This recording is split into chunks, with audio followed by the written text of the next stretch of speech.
Bonjour. Alors, Louis-Ferdinand Céline, Voyou Paul et Brave Virginie. Premier tableau.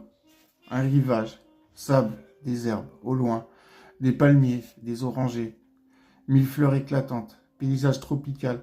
Une tribu de sauvages est en pleine célébration d'une fête. Tam-tam, musique, danse furieuse, lascive, puis saccadée, exaspérée. Une sorcière de la tribu, dans un coin, tient une espèce de comptoir. Gris-gris, fiole, amulette, poudre, près du tam-tam. Elle parcourt les rangs dans la sarabande. Femmes, enfants, hommes, tous les âges mêlés. Elle passe à boire aux danseurs, les oblige à boire quelques gouttes de son filtre, chaque fois qu'ils paraissent un peu languissants. Épuisée, vite elle les requinque avec son breuvage. Elle circule, gambade à travers les rangs avec sa fiole et ses gris-gris, qu'elle agite. Elle surexcite le tam-tam. Elle pousse les femmes vers les hommes, les vierges vers les mâles, les petites filles, etc. Elle est le démon de la tribu.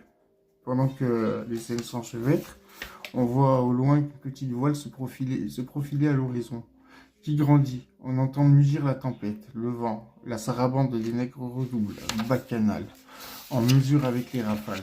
Le navire se rapproche. Il va s'éventrer sur les récifs. Grand émoi chez les sauvages. Ils vont chercher leurs javelots, les haches, prêts au pillage.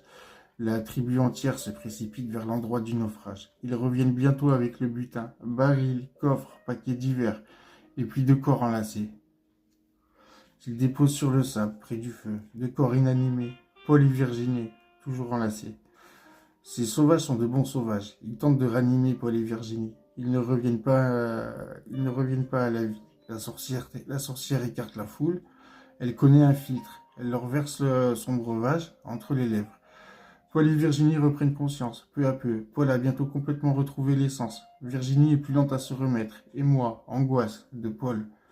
Paul demande encore un peu de ce breuvage. Il est avide. La sorcière elle-même le met en garde. Ce breuvage est d'une ardeur extrême. Il porte au sens, au délire. Paul se lève. Il fait quelques pas sur la plage. Il se sent déjà beaucoup mieux. Ses yeux sont émerveillés. Il ne regarde plus Virginie. Plus aussi épris semble-t-il. Mais Virginie se redresse aussi, l'enlace, elle va mieux, ils dansent ensemble. La ronde des bons sauvages les entoure.